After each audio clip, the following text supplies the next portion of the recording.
The Valkyrian Dominion had conquered 47 worlds. They lost Earth in 12 minutes. Inside a high school classroom, Commander Vrek stood before the holographic display, watching the pulsing blue marker that represented target designation 742, also known as Riverside High School Earth. His three eyes blinked in sequence left to right, unconscious gesture of satisfaction that his subordinates had learned to recognize over the past 90 cycles. This will be, he announced to his assembled tactical officers, the simplest operation of the entire planetary subjugation campaign. The hologram rotated slowly, showing every angle of the human structure.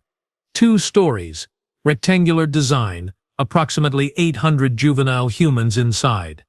No defensive systems, no armed guards, no military presence whatsoever. The Galactic Strategic Database had classified it as a Category 9 target, which in the 17,000-year history of the Valkyrian Dominion's military conquests meant laughably defenseless. Sub-Commander Thrall, who had successfully invaded 46 worlds before this one, leaned forward with his scanning visor. "Commander, the tactical analysis confirms zero resistance potential. These young humans are engaged in what their species calls education. They sit in rows, absorb information from a single instructor, and they do not even carry weapons." Vrek's mandibles clicked together, the Valkyrian equivalent of a chuckle. "I have reviewed the intelligence reports extensively. Human educational facilities are designed specifically to promote compliance, obedience, and structured thinking. The juveniles are conditioned to follow instructions, remain seated when told, and defer to authority figures. They are, essentially, pre-programmed for surrender." The other officers murmured their agreement, their translators creating a pleasant harmony of confident sounds. Lieutenant Crix activated another display panel. "Our neural suppression fields are calibrated for human brain chemistry. Deployment time, 4 seconds. Effect, immediate paralysis and suggestibility. Our armor is rated for their most advanced military weapons, which means civilian resistance is, and I am quoting the simulation directly here, statistically impossible." Vrek expanded the hologram to show the interior corridors, the classrooms, the cafeteria. "We have mapped 17 primary ingress points. Standard insertion formation, Delta 9 configuration. We materialize simultaneously in every occupied room. The shock value alone should render them completely passive. According to human psychological profiles, adolescents in particular respond to overwhelming displays of force with total submission." He paused, letting his eyes sweep across his assembled team. 20 veteran soldiers, each one equipped with technology that made them functionally invincible against primitive species. Their exosuits could withstand plasma fire, their weapons could incapacitate hundreds simultaneously, and their tactical network allowed for perfect coordination. "The operation timer is set for 12 minutes, Vrek continued. 11 minutes for complete facility pacification. 1 minute for dignity because I refuse to report anything less to High Command. Questions? Silence. Excellent. Initiate transport in 60 seconds. No one, not even Vrek with his 300 years of military experience, suspected that 12 minutes later he would be running for his life, covered in substances he could not identify, from a 16-year-old human girl who had apparently never heard of conventional warfare. The transport beam deposited Vrek and his squad directly in the center of Classroom 2B at precisely 10:47 a.m., Earth Standard Time. The materialization process completed with its characteristic shimmer and hum, a sound carefully engineered to be intimidating to species with binary auditory organs. 23 human juveniles turned to stare at them. Vrek immediately activated his vocal amplifier, ready to deliver the standard compliance demand in the human language his translator had perfected. "You are now under the authority of the Valkyrian Dominion. Remain seated and place your 2 hands on your desks. Resistance will result in immediate, discomfort." He had toned down the usual threats. These were, after all, children. The expected screaming did not occur. Instead, a peculiar silence filled the room, broken only by the rhythmic ticking of a wall-mounted timekeeping device and the faint buzzing of overhead illumination panels. Several students exchanged glances. A few pulled out their personal communication devices, their phones, and began manipulating them with their thumbs. One student near the back continued eating something called Cheetos, the crunching sound unnervingly loud in the quiet room. "Did you not hear me?" Vrek stepped forward, his 3 eyes widening for maximum intimidation effect. I am Commander Vrek of the Valkyrian Dominion's 15th Assault Fleet. You will comply immediately. A male student in the front row raised his hand. Vrek blinked. What? Why are you doing that with your appendage? Are you actually aliens? Or is this like some kind of senior prank? The boy asked. Because Jenkins said the seniors were planning something big for today, and honestly the costumes are pretty good, but the CGI could use work. CGI. Costumes. Vrek felt his confidence waver for approximately half a second before he reasserted control. I am not wearing a costume. This is my actual biological form. Lieutenant Crix, activate the neural suppression field. These juveniles are clearly experiencing some kind of psychological denial response. Crix tapped the device mounted on his forearm. The air shimmered with invisible energy waves, calibrated precisely to overwhelm human neural pathways and induce immediate compliance. The students continued staring. One girl yawned. Commander. Crix whispered urgently. The field is operating at full capacity. They should be completely immobilized. I can see that they are not completely immobilized, Lieutenant. Vrek snapped back, and that was when he noticed her. Third row, second seat from the window. A human female with dark hair pulled back in what the database called a ponytail, wearing a garment labeled NASA across the front. While every other student showed some variation of confusion, surprise, or in 2 cases continuing boredom, this one sat with her arms crossed, her head tilted at a 15-degree angle, and an expression on her face that Vrek's translation software unhelpfully labeled as calculating. She was not looking at him with fear. She was not looking at him with awe. She was looking at him the way a scientist might examine a particularly interesting bacterial sample, and somehow, in a way that Vrek could not quite articulate even to himself, he got the distinct impression that she had already identified several of his weaknesses and was currently deciding which one to exploit first. Her name, according to the student roster his tactical system had automatically accessed, was Brianna Kovacs, age 16, grade point average 3.8, member of the chess club, the debate team, and rather ominously, the historical war strategy discussion group. She smiled at him. It was not a friendly smile. Okay, she said, her voice calm and steady. You have made 3 critical tactical errors already. Would you like me to list them, or would you prefer to figure them out yourselves? Vrek felt something unfamiliar crawl up his spine, a sensation he had not experienced since his first combat deployment 2 centuries ago. It was Vrek had invaded 42 planets in his career. He had faced down warrior species bred for combat, hive minds with perfect tactical coordination, and even a race of telepathic predators who could anticipate his every move. Not once, not ever, had anyone asked him if he wanted his mistakes listed. You will be silent, he commanded, his voice amplifier crackling with increased volume. I am not here to engage in conversation with a juvenile human. You will comply, or face the consequences. Brianna Kovacs uncrossed her arms and leaned back in her chair, somehow making the posture look both relaxed and threatening simultaneously. Error number 1, you materialized in the center of the room instead of controlling the exits. We can leave any time we want. Error number 2, you brought, let me count, 7 soldiers for 23 students. That is a ratio of roughly 3 to 1 in our favor if things get chaotic. And error number 3, and this is the big one, you announced yourselves with dramatic flair instead of immediately securing compliance, which gave us approximately 15 seconds to assess the situation and formulate responses. Several other students turned to look at her with expressions Vrek's database labeled as surprise mixed with reluctant admiration. She has a point, the Cheetos-eating student said from the back. You guys do kind of suck at this. Silence. All of you will be silent. Vrek activated his weapon, a sleek device that hummed with enough energy to stun 30 humans simultaneously. I have technology beyond your comprehension. I have armor that renders me invulnerable. I have 300 years of combat experience. Brianna raised one finger. Just one. A simple gesture that somehow commanded more attention than his weapon. Quick question, she said. That armor, does it have environmental sensors? Rick stepped forward, his translator making his voice sound appropriately menacing. Of course it has environmental sensors. Our equipment monitors temperature, atmospheric composition, radiation levels, air pressure, and 17 other variables constantly. We are the most technologically advanced military force in this quadrant of the galaxy. Cool, cool, cool. Brianna nodded slowly. And those sensors, they automatically adjust your suit's internal environment to keep you comfortable, right? compensate for temperature changes, filter out harmful substances, that sort of thing. Obviously. Crick seemed affronted that she would even question their technological superiority. Our suits maintain perfect internal conditions regardless of external factors.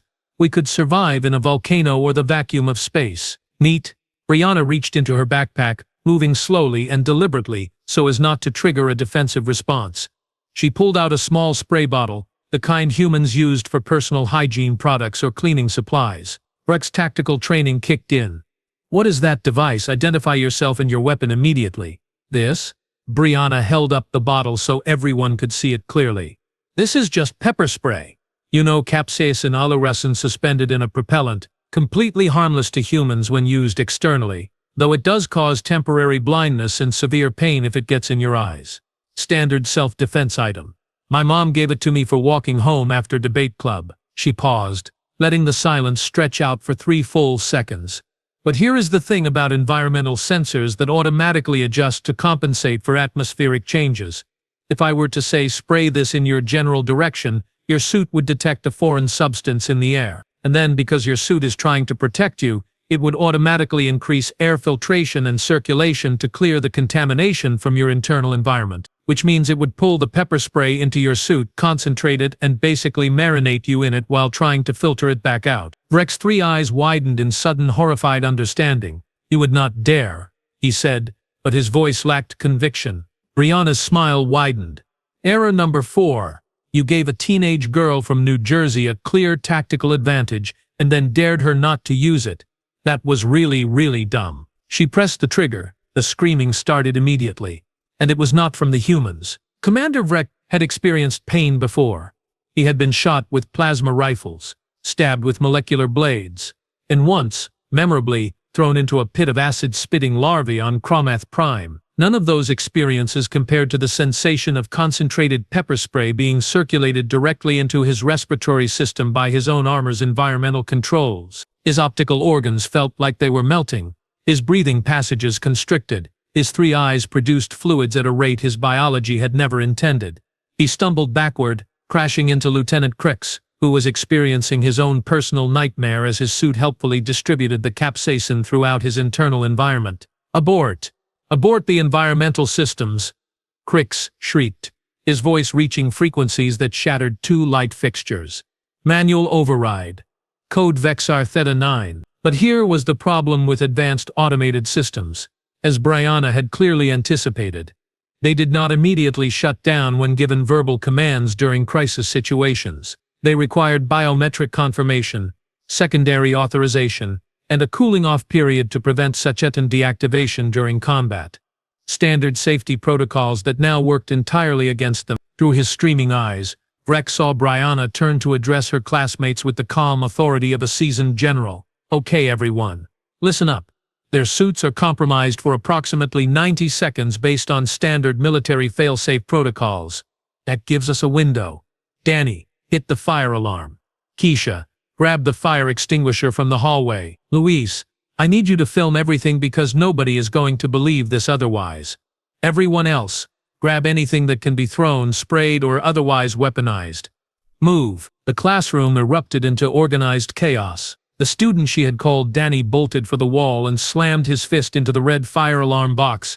Immediately, a piercing siren filled the building, and water began spraying from the ceiling-mounted sprinkler system. The sudden deluge caused Rex's tactical display to flicker and distort, as moisture interfered with the holographic projectors. Water!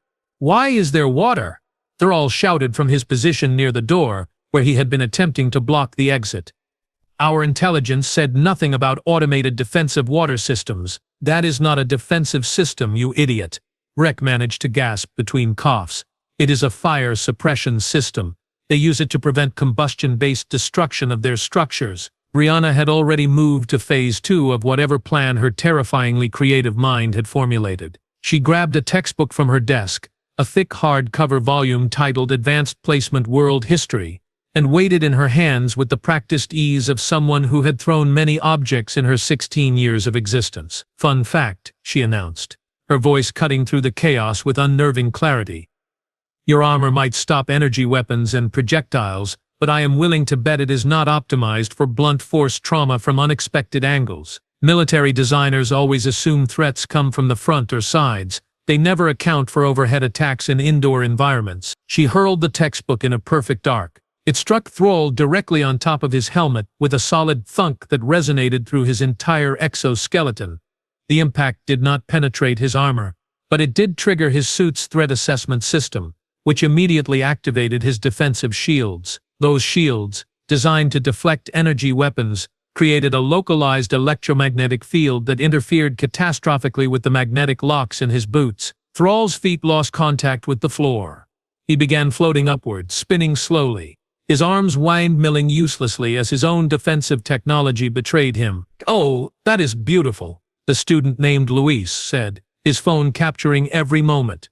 "This is going viral so hard." Keisha returned with not one but 3 fire extinguishers, apparently having raided the entire hallway. "Brianna, catch!" She tossed one of the red cylinders across the room. Brianna caught it with both hands, pulled the pin with her teeth in a move she had definitely seen in action movies, and aimed the nozzle at the remaining soldiers who were still trying to recover from the pepper spray assault. "You know what is great about fire extinguishers?" she asked, conversationally. "The foam is non-toxic, readily available, and it completely obscures visual sensors, while also being cold enough to trigger thermal alarms in environmental suits. Plus, and this is just a bonus really, it is incredibly slippery." She pressed the trigger. White foam exploded outward in a massive cloud, engulfing the nearest 3 Valkyrian soldiers. They immediately lost their footing on the now slick floor, their boots, still malfunctioning from the electromagnetic interference, providing zero traction. They went down in a tangle of armored limbs and startled yelping sounds. "Is anyone else having fun?" Brianna called out to her classmates. "Because I am having so much fun right now." A chorus of agreement mixed with slightly manic laughter answered her. Rex, still half blind and coughing, realized with creeping horror that the situation had completely escaped his control in under 2 minutes. His elite tactical team, veterans of countless successful invasions, were being systematically dismantled by classroom supplies and a teenage girl who apparently considered intergalactic warfare as just another interesting problem to solve. This was not in any invasion manual ever written. Rek made a command decision that would later haunt him in his official reports. He activated the emergency reinforcement beacon, summoning Squad Beta from their position in the school's gymnasium. 12 additional soldiers materialized in the hallway outside Classroom 2B, their weapons charged and their armor gleaming with technological superiority. "Finally, some backup with functional equipment," Rek gasped, his eyes still streaming but his vision clearing enough to see the reinforcements forming a standard corridor suppression formation. "Beta Squad, secure this position. Neutralize the hostile juvenile and restore order." Squad Beta's commander, a veteran named Kelth, surveyed the scene with his scanning array.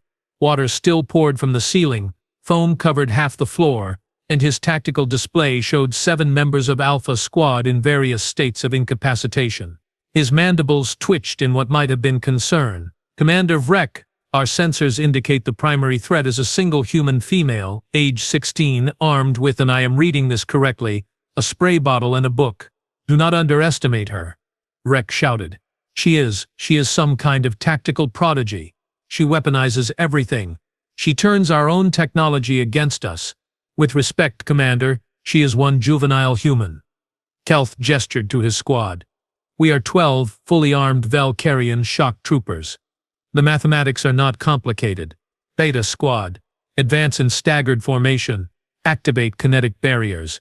Disable all environmental auto-adjustments. We adapt to her tactics." Brianna, who had been calmly helping Keisha distribute the remaining fire extinguishers to other students, looked up as Beta Squad began their advance. Her eyes tracked their movement pattern, and Vrek saw her lips move silently as if counting steps or calculating distances. "Oh good," she said loudly enough for everyone to hear. "They learned from your mistakes. They turned off their environmental systems and activated kinetic barriers. That is actually smart." Kelth paused mid-step. In his 300 years of military service, Vrek had learned that when an enemy complimented your tactical adjustments, it usually meant they had already moved 3 steps ahead in their planning. "What did you do?" Vrek asked, dread settling into his primary stomach. "What did you already do?" Brianna pointed upward. Every eye, human and Valkyrian alike, looked at the ceiling, where the sprinkler system continued its steady deluge. The water had been running for nearly 4 minutes now, pooling in the hallway, soaking into the industrial carpet, and most importantly, collecting in the recessed lighting fixtures that lined the corridor. "So here is a fun fact about American public schools," Brianna said in the tone of someone delivering a classroom presentation. "The electrical systems are usually pretty old, like 1970s old in a lot of cases, and while they are up to code, mostly, they were not really designed with water resistance in mind, because, buildings are not supposed to have water pouring from the ceiling on a regular basis." The lights flickered once, twice. "Oh no," Kelt whispered. "Retreat, Beta Squad. Fall back to..." The electrical short happened in cascading sequence, starting from the far end of the hallway and racing toward the classroom like a wave of sparks and popping circuits. The hallway lights exploded in sequence, showering sparks onto the metal plating of Beta Squad's kinetic barriers, which had been specifically designed to deflect physical projectiles and energy weapons, but not to insulate against electrical current traveling through pools of standing water. The aliens began a dance that would have been comical if Vrek had not been experiencing it himself from Alpha Squad's position.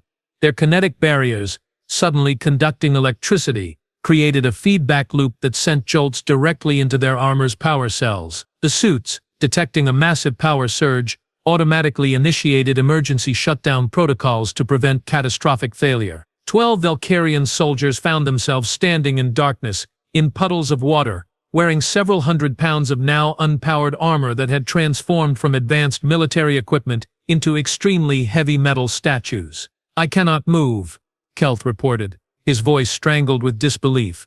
"My suit has locked up completely.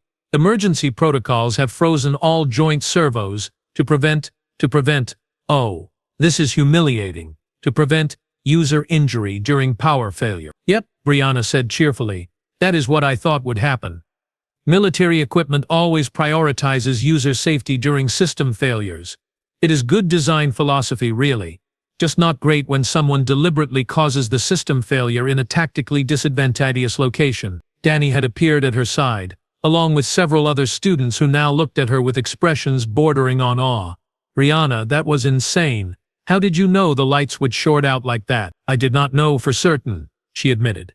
"I gave it about 60% odds based on how old this building is and how much water the sprinklers can dump. But even if it had not worked, I had 3 backup plans involving the chemistry lab supplies, the band room instruments, and if things got really desperate, weaponized cafeteria meatloaf." "Weaponized cafeteria meatloaf?" Luis asked, still filming everything. "You can get surprisingly creative with food that has the density of concrete and the aerodynamics of a brick." Vrek managed to wrench his helmet off, finally able to breathe air that was not saturated with pepper spray. His vision had mostly cleared, allowing him to fully appreciate the disaster surrounding him. Alpha Squad was incapacitated by their own environmental systems. Beta Squad was immobilized by their own safety protocols. The human juveniles were armed with improvised weapons and led by a girl who apparently viewed military tactics as a fun puzzle to solve, and they had been on the planet for less than 8 minutes. "Commander," Prix wheezed from somewhere to his left, "perhaps we should consider a strategic withdrawal. We do not withdraw from juvenile humans." Vrek snapped, but his conviction was crumbling like a poorly constructed sand fortress. "We are the Valkyrian Dominion. We have conquered 47 worlds. We have defeated warrior races and hive minds and telepathic predators." "Yeah, but did any of them have teenagers from New Jersey?" Brianna asked, and somehow that was the most terrifying question Vrek had ever been asked. From somewhere down the hallway, Vrek heard the sound of his Gamma Squad checking in over the communication network. "Commander, we are encountering resistance in the cafeteria. The humans are throwing food items, and wait, is that a tray? They are using the trays as shields and ow, sir, we are being attacked with tater tots. They are frozen. Why are they frozen? Who freezes potato-based projectiles for tactical purposes?" Brianna raised her hand like a student answering a question in class. "That would be my idea, actually. I texted the lunch staff about 3 minutes ago. They are very protective of their students." She had a phone, she had a communication device. She had been coordinating multiple fronts of engagement while simultaneously dismantling his troops with improvised weapons. Vrek felt something break inside him, some fundamental understanding of how warfare was supposed to function. "This is not how invasions work," he said quietly, more to himself than anyone else. "This is not how any of this is supposed to work." Rex command interface, one of the few systems still functioning in his partially disabled armor, suddenly lit up with distress signals from every squad he had deployed throughout the building. The holographic display painted a picture of absolute catastrophe. Delta Squad, positioned in the science wing, reported that human juveniles had barricaded themselves in the chemistry laboratory and were threatening to release something called hydrogen sulfide unless the soldiers retreated. Epsilon Squad, securing the administrative offices, had somehow been locked inside the principal's conference room by students who had simply removed the exterior door handle, a solution so low-tech that their advanced sensors had not even considered it possible. Zeta Squad had made the catastrophic error of entering the gymnasium, where the physical education class had responded by pelting them with dodgeballs thrown with what the squad leader described as unnatural velocity and precision. "This cannot be coincidence," Crick said, having finally removed his own helmet. His face, normally a dignified shade of purple, had turned a blotchy green from the pepper spray exposure. "These attacks are too coordinated, too simultaneous." Brianna walked closer, stepping carefully around the foam-covered floor. She held up her phone so Rec could see the screen, which displayed a group chat titled Operation Homework Rebellion with over 300 participants. "I sent out a mass text the moment you materialized," she explained, swiping through messages that scrolled past faster than Rec's translator could process them. "Everyone in school got the same basic instructions. Assess alien capabilities. Identify technological weaknesses. Use environmental advantages. Coordinate through social media. And most importantly, do not let them establish any position of authority." You organized a school-wide resistance in under 10 minutes. Rex stared at the device in her hand as if it were a weapon of mass destruction, which in a tactical sense it absolutely was. "That is impossible. No command structure can be established that quickly without training, without hierarchy, without rigid military thinking." Brianna finished for him. "Yeah, that is kind of your whole problem.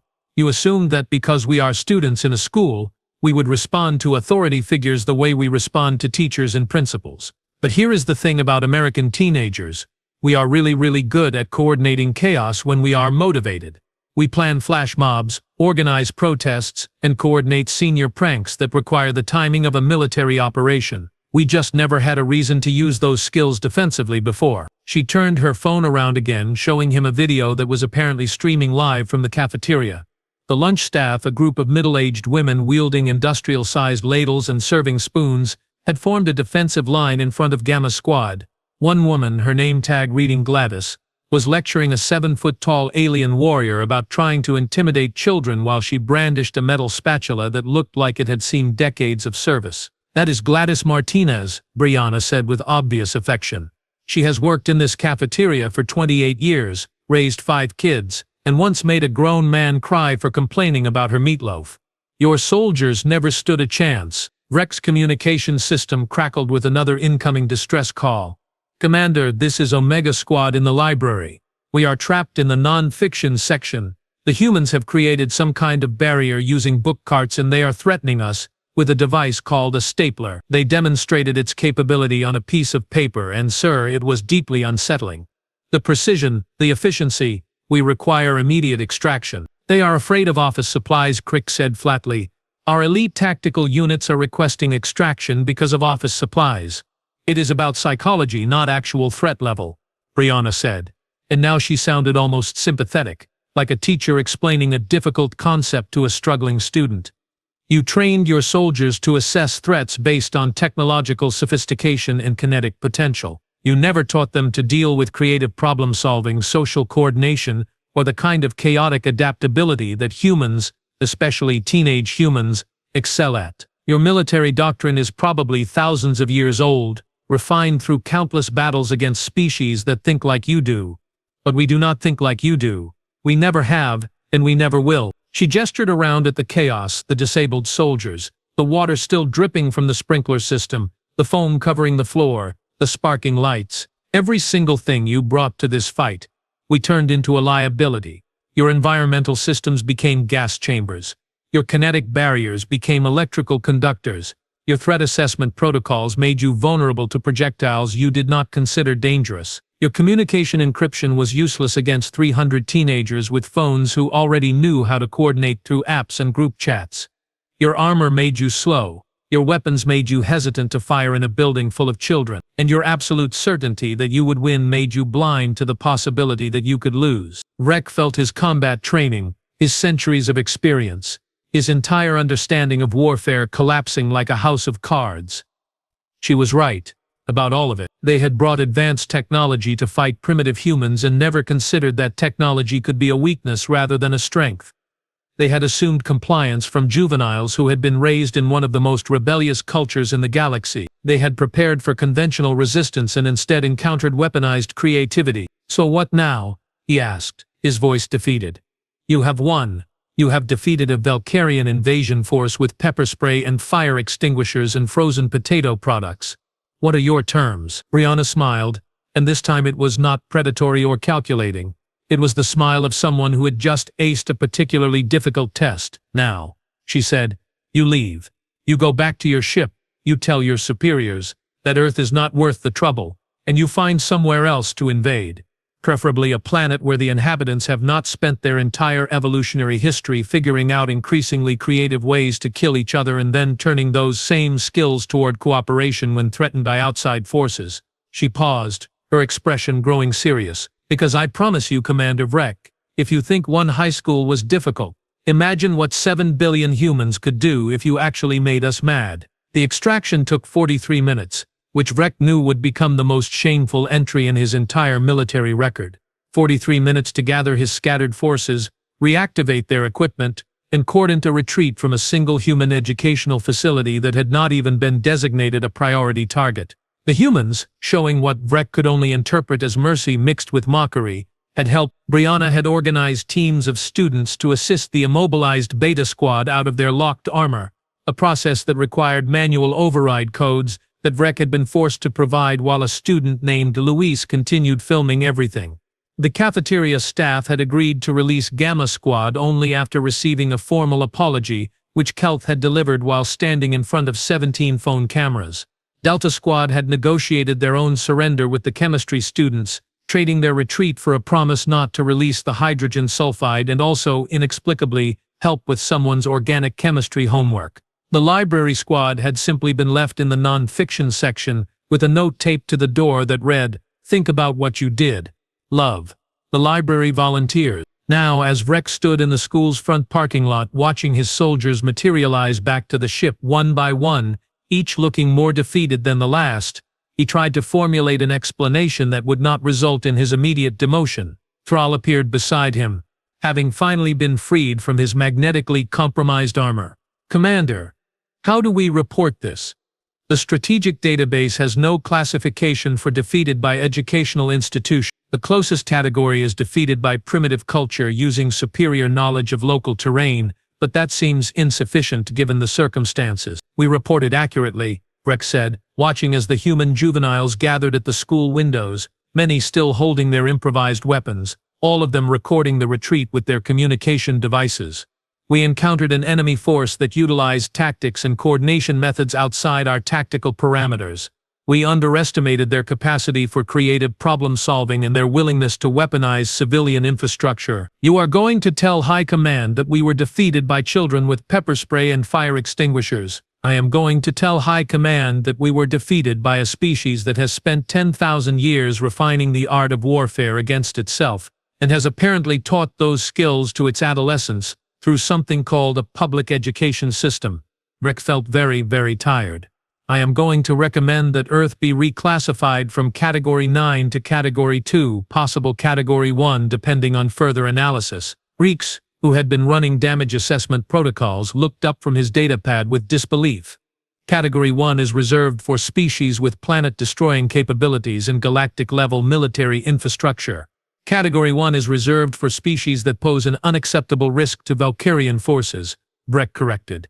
"Tell me, Lieutenant, knowing what you know now, would you recommend we continue invasion operations on this world?" Silence. Brianna had emerged from the school building and was walking toward them, accompanied by Danny, Keisha, and Luis. She carried a plastic bag that appeared to contain several objects. "Before you go," she said, "I wanted to give you something. Think of it as a parting gift." She handed Vrek the bag. Inside were a bottle of pepper spray, a fire extinguisher instruction manual, a textbook titled The Art of War by someone named Sun Tzu, and a USB drive. "What is on the drive?" Vrek asked, though part of him did not want to know. "Every video that was taken today, multiple angles, full documentation. I figured your military analysts might want to study what happened here, for educational purposes." She smiled that same unsettling smile from the classroom. "Also, it is already uploaded to 17 different social media platforms and has been viewed about 400,000 times in the last 30 minutes. So, the whole galaxy is probably going to know about this pretty soon anyway." Vrek looked at the view counter on one of the phones thrust in his direction. 400,000 was now 420,000, 450,000. The numbers climbed as he watched. "You are a terrifying individual, Brianna Kovacs," he said quietly. "Thanks," she replied. "You are not the first person to tell me that, and you definitely will not be the last. Safe travels, Commander.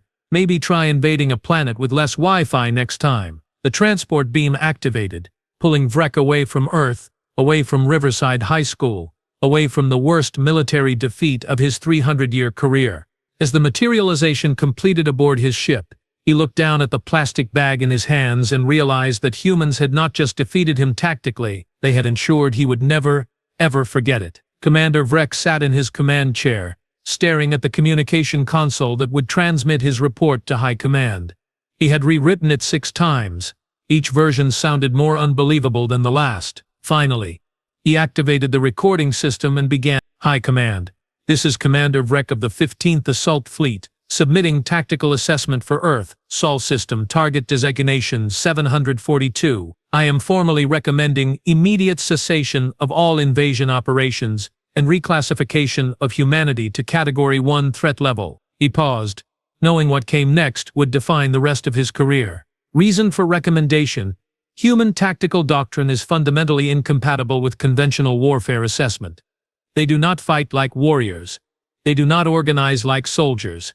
They do not think like any species we have encountered in 17,000 years of military operations. They fight like, and I am quoting my own tactical analysis here, creative problem solvers with access to unlimited improvised weapons and absolutely no respect for traditional combat protocols. His 3 eyes focused on the camera with absolute seriousness. "Furthermore, the humans have a saying, 'Those who cannot do, teach.' I have discovered this is inaccurate. Humans who can do, teach others to do it better. The 16-year-old human who defeated 3 squads of our best soldiers today, she learned her tactics from studying human history in a classroom. They teach warfare to children. High Command. They call it education, but it is tactical training disguised as academic curriculum." Vrek gestured to the view screen behind him, which displayed Earth growing smaller as they retreated. "My final observation.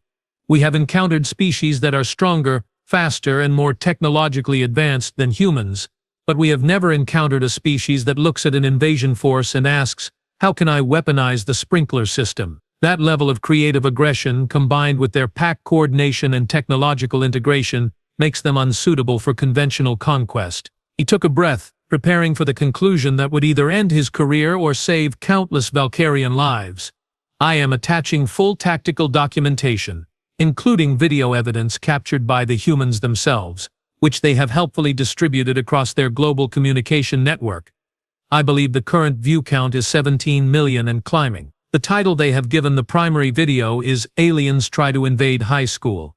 Immediately regret it. The humans think this is comedy entertainment." Vrek allowed himself one small mandible click of bitter amusement.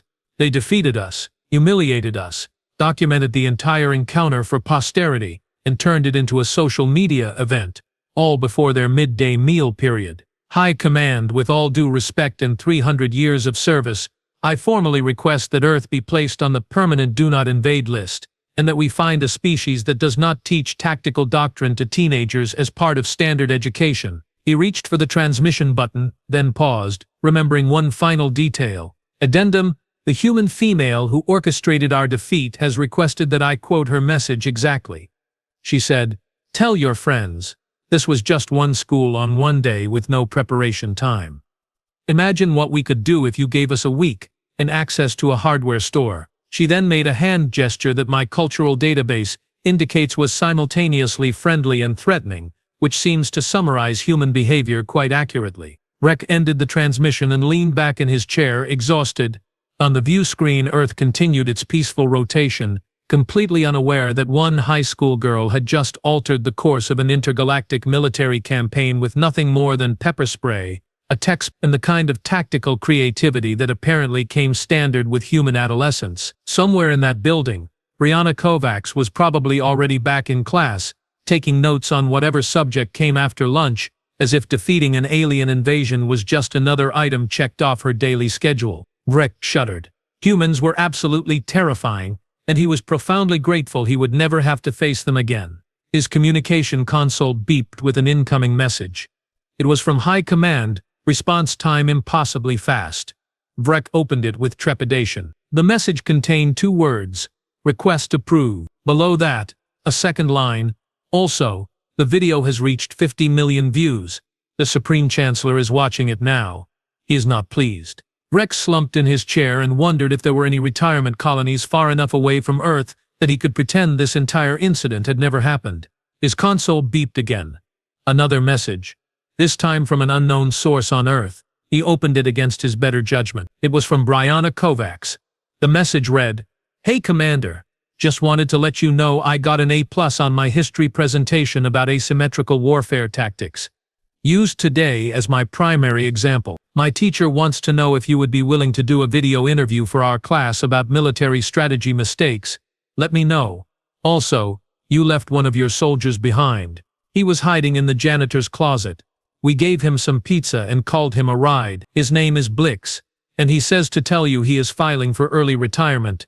Bye." Attached was a photo of a Valkyrian soldier sitting in the school cafeteria, surrounded by smiling human students, holding a slice of something covered in cheese and meat, looking more relaxed than Vrek had seen any soldier look in decades. Commander Vrek put his head in his hands and made a decision that would define the rest of his life. He was never, ever speaking about Earth again.